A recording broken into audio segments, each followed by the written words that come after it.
Apakah Anda depresi atau hanya realistis? Pandangan hidup yang realistis bisa sangat menyedihkan. Ada sebuah cerita, katakanlah namanya Henry.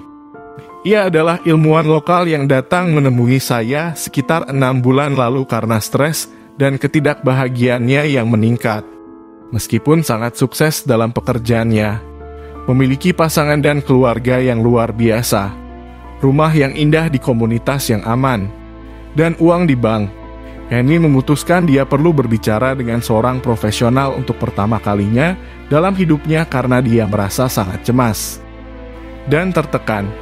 Berikut ini adalah campuran dari kekhawatiran, stres, dan kekhawatiran Henry.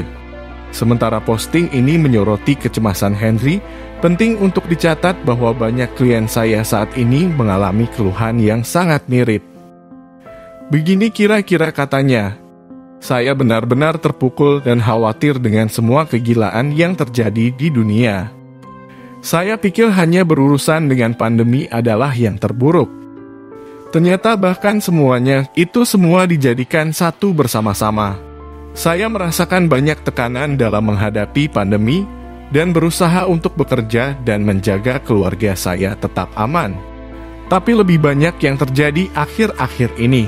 Alih-alih menjadi lebih baik, rasanya seperti hal-hal semakin buruk dan semakin buruk." Henry melanjutkan dengan menyebutkan serangkaian isu-isu hangat dan kekhawatiran bahwa banyak orang mungkin merasa sangat tertekan terlepas dari ideologi, politik, atau pandangan dunia dasar mereka. Mereka termasuk pandemi yang sedang berlangsung, memburuknya kekerasan, pelecehan seksual yang mewabah di berbagai usia, meningkatnya perpecahan sosial dan kerusuhan, melemahnya demokrasi, prevalensi informasi yang salah senjata internet dan media sosial, dan brutalnya kebohongan publik.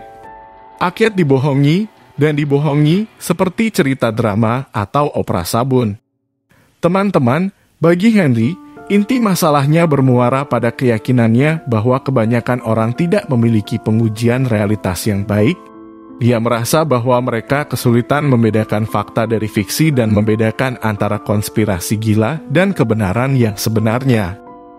Dia melihat segala macam pemikiran takhayul, paranormal, paranoid, dan magis meresapi budaya dan masyarakat kita, serta keserakahan, kemunafikan, dan korupsi, pandangan yang sangat menyedihkan memang.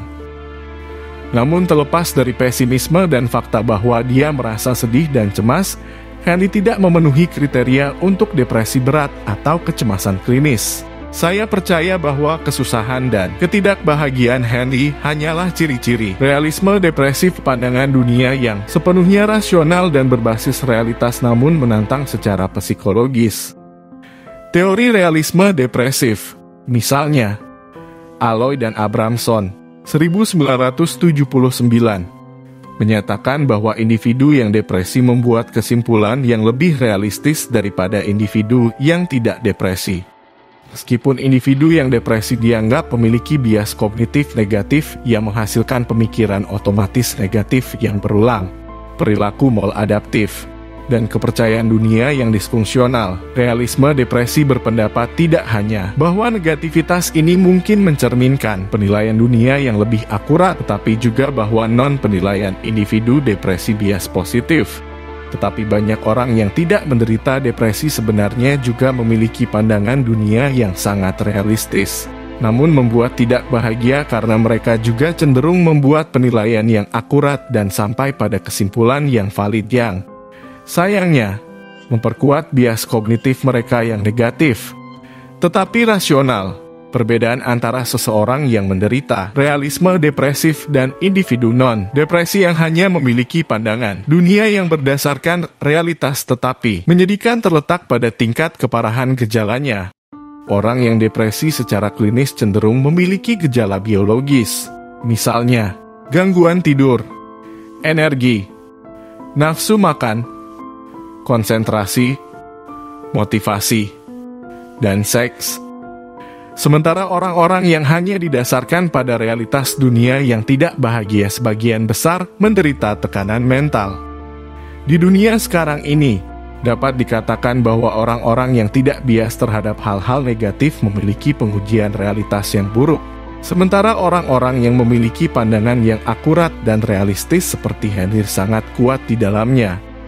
Memang, saya berpendapat bahwa segera setelah seseorang menyadari bahwa dunia sama sekali tidak tertarik pada kebahagiaan manusia dan memikul tanggung jawab pribadi untuk menciptakan kehidupan yang penuh dan memuaskan, mereka akan menjadi lebih baik setidaknya dari sudut pandang mereka. Akan lebih membumi dalam kenyataan.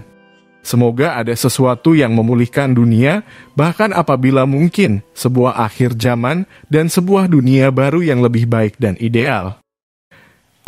Hanya sekedar ocehan seorang rojali saja.